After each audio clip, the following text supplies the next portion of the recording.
بادشاہ اور ایک خوبصورت عورت۔ ایک بادشاہ محل کی چھت پر ٹہلنے چلا گیا۔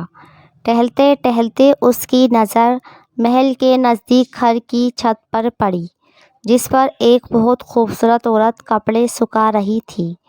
بادشاہ نے اپنی ایک باندی کو بلا کر پوچھا، کس کی بیوی ہے یہ؟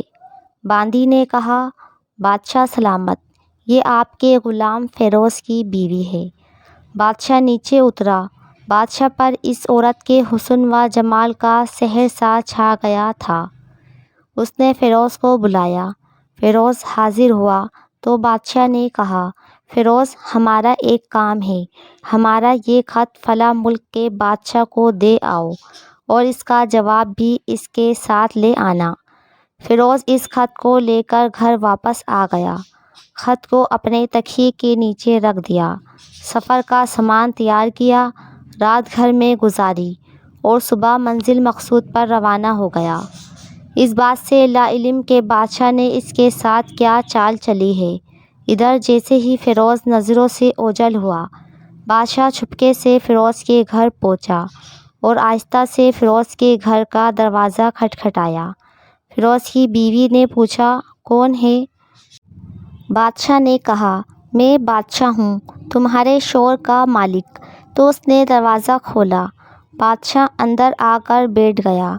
فیروز کی بیوی نے حیران ہو کر کہا، آج بادشاہ سلامت یہاں ہمارے غریب خانے میں؟ بادشاہ نے کہا، میں یہاں مہمان بن کر آیا ہوں۔ فیروز کی بیوی نے بادشاہ کا مطلب سمجھ کر کہا، میں اللہ کی پناہ چاہتی ہوں آپ کے اس طرح آنے سے، جس میں مجھے کوئی خیر نظر نہیں آ رہی۔ بادشاہ نے غصے میں کہا، ارے لڑکی، کیا کہہ رہی ہو تم؟ شاید تم نے مجھے پہچانا نہیں۔ میں بادشاہ ہوں، تمہارے شوہر کا مالک۔ فیروز کی بیوی نے کہا، بادشاہ سلامت، میں چاہتی ہوں کہ آپ ہی بادشاہ ہیں، لیکن بزرگ کہہ گئے ہیں، شیر کو اگرچہ جتنی بھی تیز بھوک لگ رہی ہو، لیکن وہ مردار تو نہیں کھانا شروع کر دیتا۔ اور کہا، بادشاہ سلامت، آپ اس کٹورے میں پانی پینے آ گئے ہو جس میں تمہارے کتے نے پانی پیا ہے۔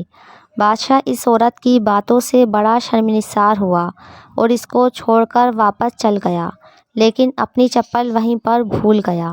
یہ سب تو بادشاہ کی طرف سے ہوا۔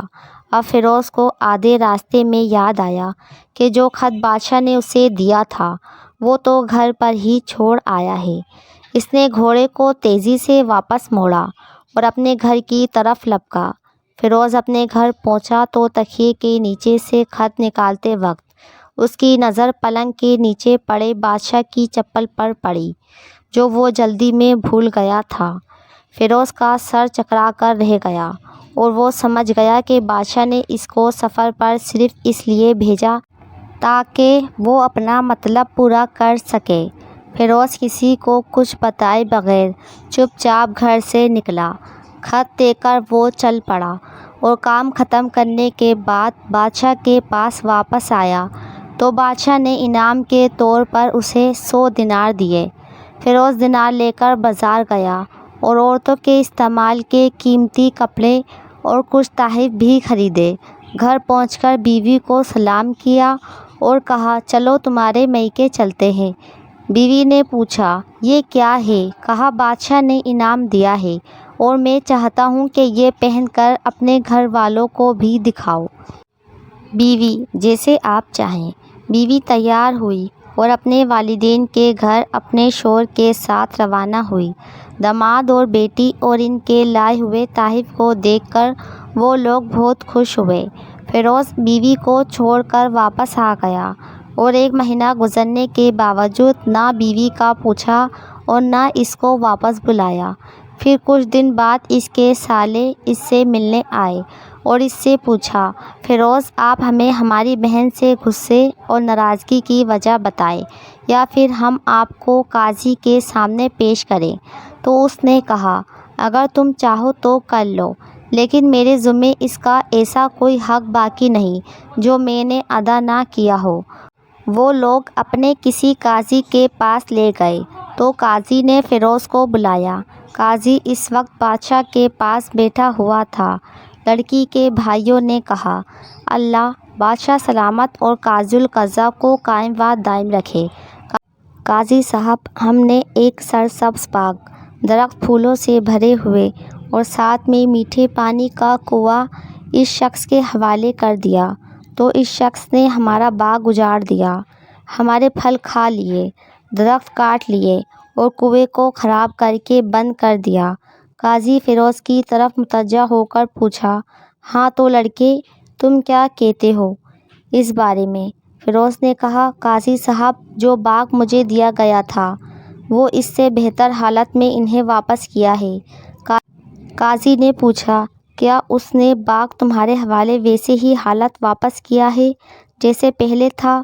انہوں نے کہا، ہاں ویسے ہی حالت میں واپس کیا ہے، لیکن ہم اس سے باغ واپس کرنے کی وجہ پوچھنا چاہتے ہیں۔ قاضی، ہاں فیروز، تم کیا کہنا چاہتے ہو اس بارے میں؟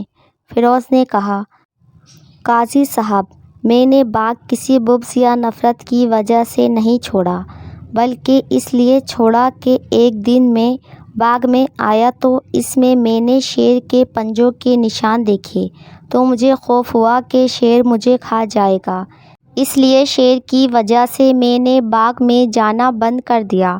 بادشاہ جو ٹیک لگائے یہ سب کچھ سن رہا تھا، وہ اٹھ کر بیٹھ گیا اور کہا، فیروز، اپنے باغ کی طرف امن اور مطمئن ہو کر جاؤ، واللہ اس میں کوئی شک نہیں کہ شیر تمہارے باغ میں آیا تھا، لیکن وہ وہاں پر نہ تو کوئی اثر چھوڑ سکا، نہ کوئی پتا توڑ سکا اور نہ ہی کوئی پھل کھا سکا۔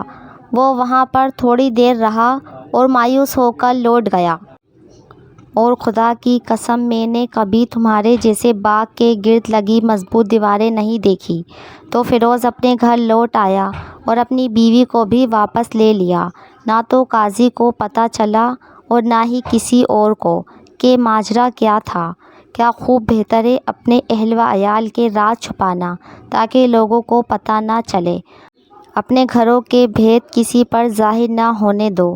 اللہ آپ لوگوں کی زندگی خوشیوں سے بھر دے، آپ کو، آپ کے اہل و عیال کو، اپنے مال کو اپنے حفظ و امان میں رکھے، آمین۔